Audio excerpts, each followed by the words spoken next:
자, 오늘 공부해 볼 처방은 간비불화에 관한 처방들이에요. 간비불화, 간이 소화기를 해친다는 말이거든요. 사이가 좋지 않다라, 불화라는 단어를 썼는데요. 이 간의 목기운이 이 그림에서 보는 것처럼 이 땅의 흙기운을 망가뜨리는 것을 의미합니다.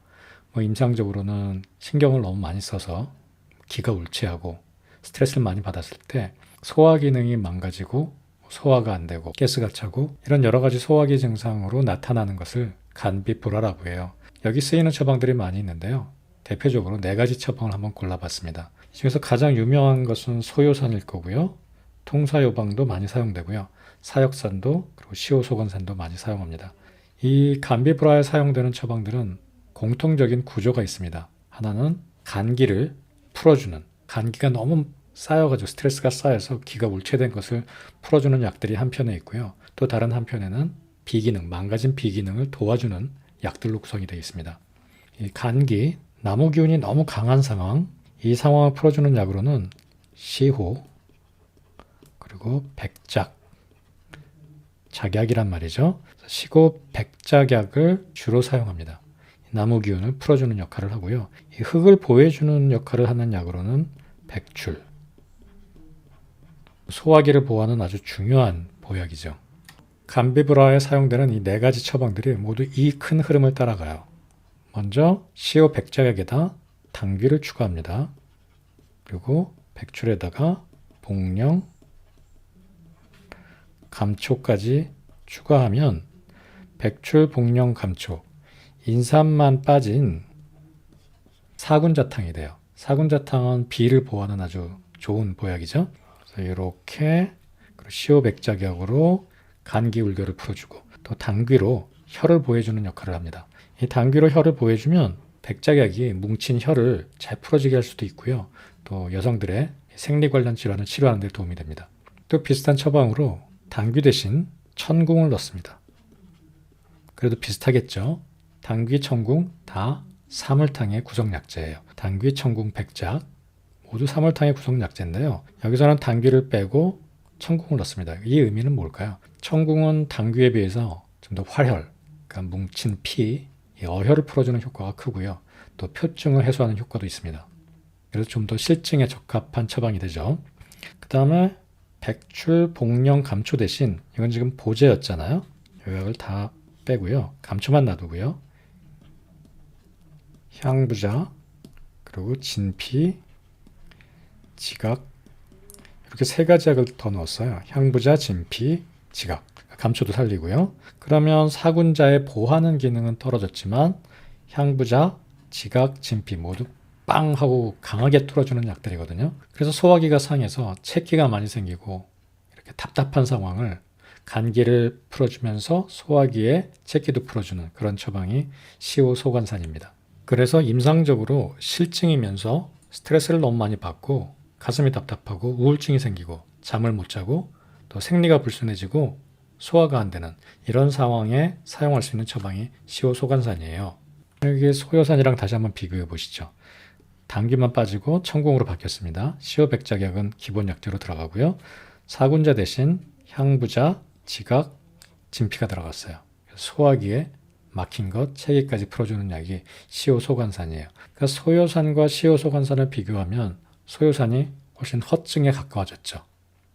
간기가 울결해서 소화기가 이제 너무나 약해진 상황에 쓰는 약이 소요산이에요. 시오소관산은 좀 더 실증이에요. 간기가 울결해서 소화기를 해치긴 했는데 비기가 그렇게까지 약화되지는 않았는데 체기, 소화기에 문제가 생긴 것을 치료하는 처방이 시오소관산입니다. 물론 정신적인 문제를 다 공유해요. 이렇게 스트레스를 받아서 마음이 불편하고 잠도 못 자고 답답하고 이런 증상을 공유하면서 소화기 증상이 허증일 때는 소요산, 실증일 때는 시오소관산이 되는 거죠. 또 유명한 처방 중에 통사요방이라는 처방이 있는데요. 이 통사요방이라는 처방은 스트레스 많이 받아서 실제 배가 막 아플 때 쓰는 처방이에요. 처방 구성은 백작, 시오가 들어가지 않습니다. 백작만 들어가고요.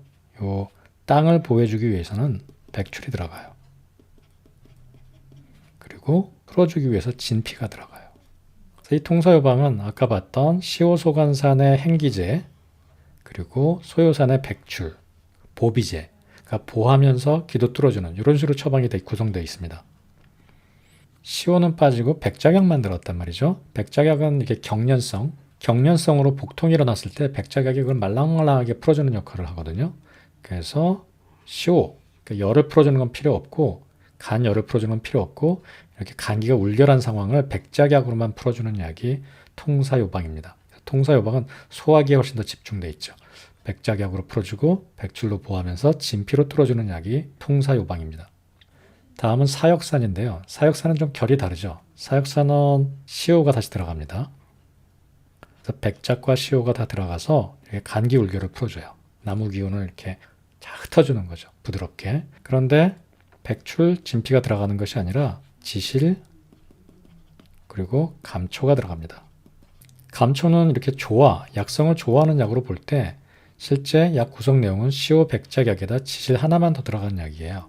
그러니까 시호 백작약이 사역산에선 굉장히 중요한 역할을 해요. 사역산 처방은요, 주로 손발이 찰 때 사용하는 처방인데 그 손발 찬 것의 원인이 양기가 부족하거나 한기가 들어온 것이 아니라 기가 순환을 하지 못해서 손발이 차질 때, 그러니까 순환의 문제로 손발이 차진 상황을 치료하는 처방이에요. 그래서 보시다시피 지실 하나만 들어갔기 때문에 소화기에 관한 증상보다는 기가 옳지않은 상황이 너무나 심한 상황, 이런 상황에 쓰는 약이 사역산입니다. 그래서 처방 내용도 시호 백작약, 나무를 풀어주는데 훨씬 더 초점을 맞췄고요. 토기운, 소화기에 작용하는 약은 지실 하나밖에 없는 거죠. 그래서 이 통사요방과 사역산은 중점이 많이 달라요. 통사요방은 시호가 빠지고 백작만 들어간 반면 백출이 있잖아요.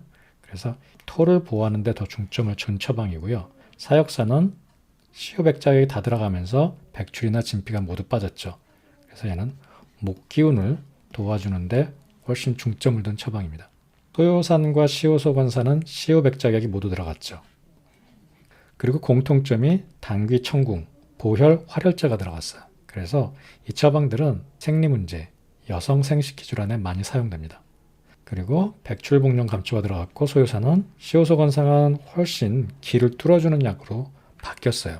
그러니까 시호소관산은 실제 뭔가 막힌 걸 뻥 뚫어주는 약이에요. 그래서 생리가 안 나온다든지 체기가 심하다든지 이렇게 막힌 증상이 있을 때, 막 스트레스 너무 많이 받으면서 꽉 막혀 있을 때, 하지만 소화기가 이렇게 허한 것도 아니고 몸이 전체적으로 보약을 필요하는 그런 허증이 아닐 때 뚫어주기 위해서 사용하는 처방이 시호소관산입니다.